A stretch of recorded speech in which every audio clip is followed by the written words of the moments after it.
Have you ever wondered how a legendary company can be just days away from dying forever? Imagine a world where the name Harley-Davidson was just a memory in a dusty history book. In the early 1980s, that nightmare was almost real. The showrooms were quiet. The factory floors were cold. The bikes that once ruled the open road were now famous for all the wrong reasons. They leaked oil on every driveway. They shook themselves apart.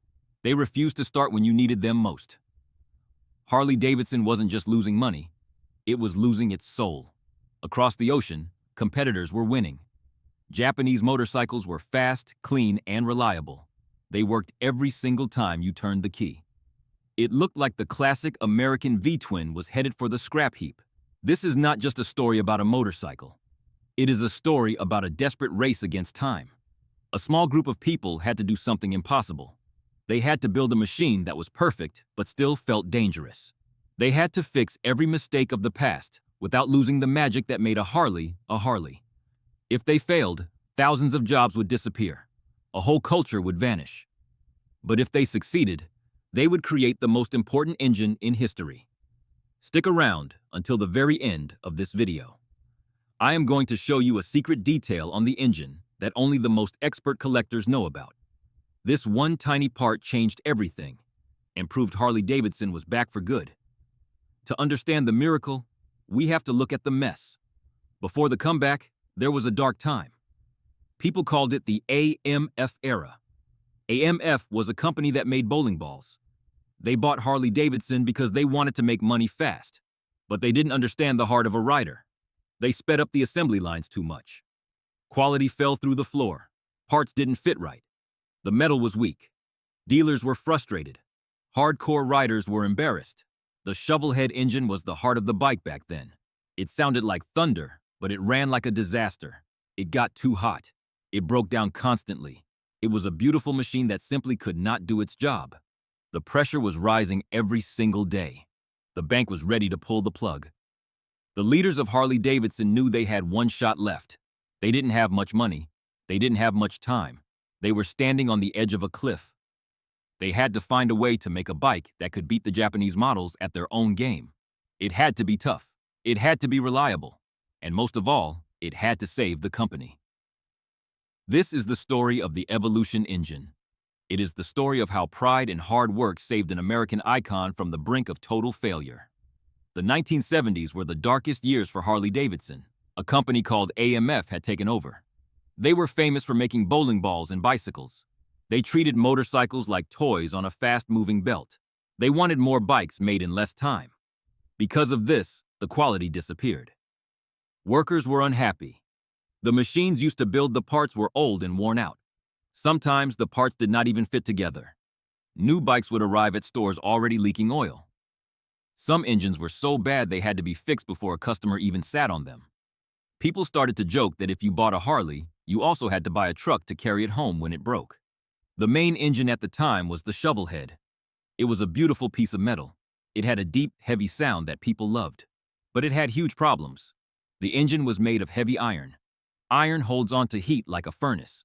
When the bike got hot, the metal would grow and warp. This caused the gaskets to fail. Once the gaskets failed, the oil started to leak everywhere. It was messy and frustrating. Riders would come home with oil on their boots and pants. It was a sad time for a proud name. People began to think that American engineering was a thing of the past. While Harley struggled, companies from Japan were taking over. Honda, Yamaha, and Suzuki were building amazing machines. Their bikes did not leak. They did not shake. They were fast and easy to own. They used modern technology and better materials. The Japanese bikes were also cheaper. For many people, the choice was easy. Why buy a broken legend when you could buy a perfect modern machine? Harley-Davidson was losing its fans. The older riders were getting tired of the repairs.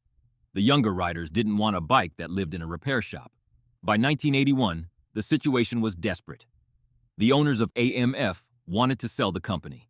They didn't think Harley could be saved, but 13 managers at Harley-Davidson refused to give up.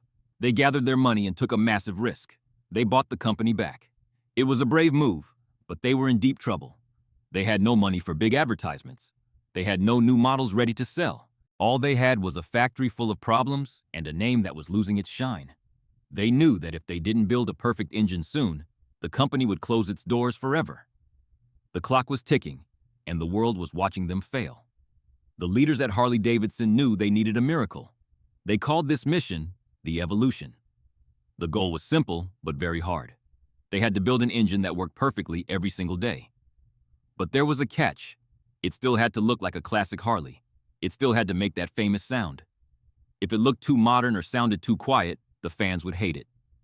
The engineers were caught between two worlds. They had to use new science to save an old feeling. The biggest change was the metal. The old engines were made of heavy iron.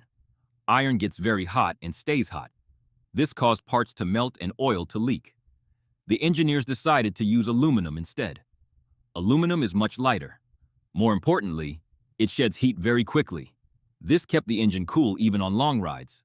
They also used new computer designs to make sure every part fit perfectly. No more gaps, no more loose bolts, no more oil puddles on the garage floor.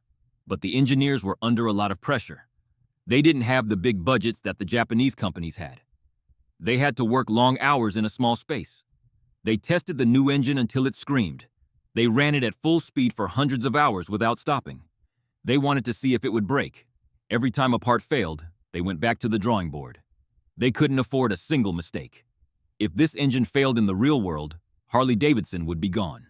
There was also a fight about the soul of the bike. Some people wanted to make the engine very smooth like a car. But the engineers said no.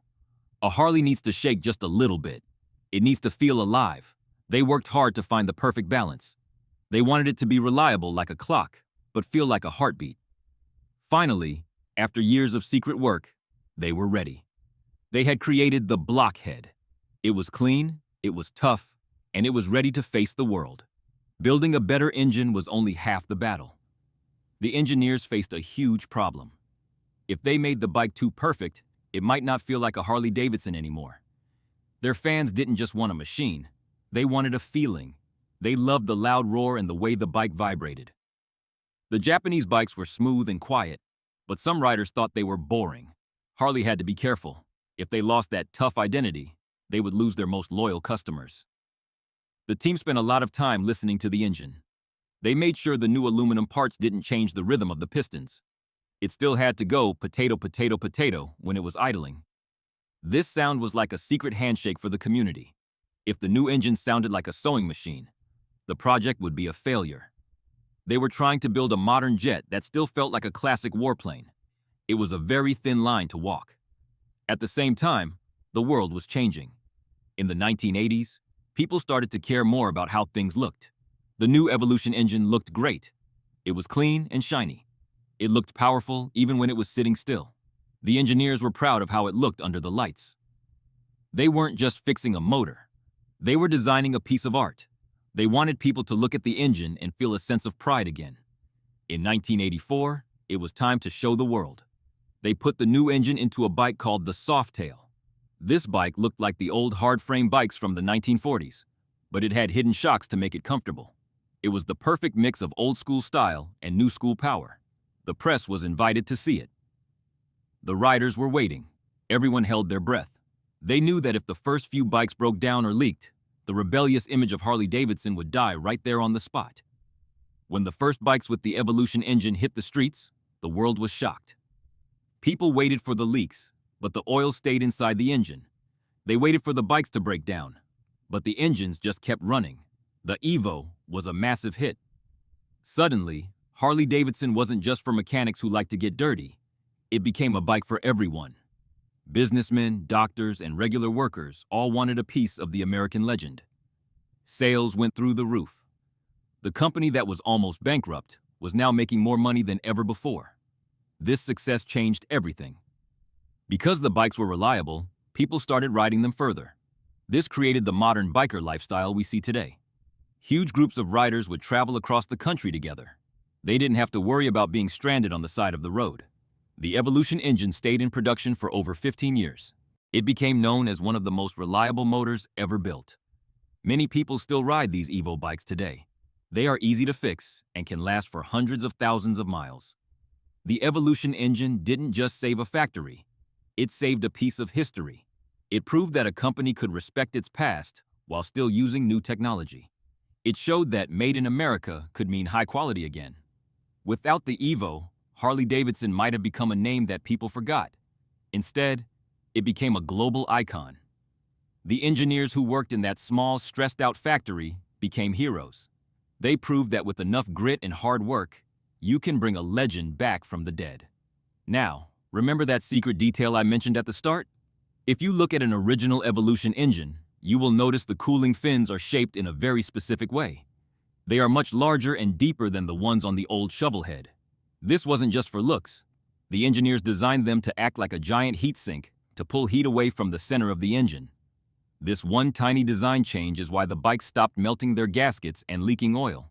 It was the smoking gun that proved Harley had finally mastered the heat. It was the small detail that saved the big picture. Thank you for watching this deep dive into motorcycle history. This story shows that no matter how bad things look, a good idea and a lot of heart can change everything. If you enjoyed this story of engineering and survival, make sure to hit the subscribe button. We have many more stories about the machines that shaped our world coming your way soon. See you on the open road.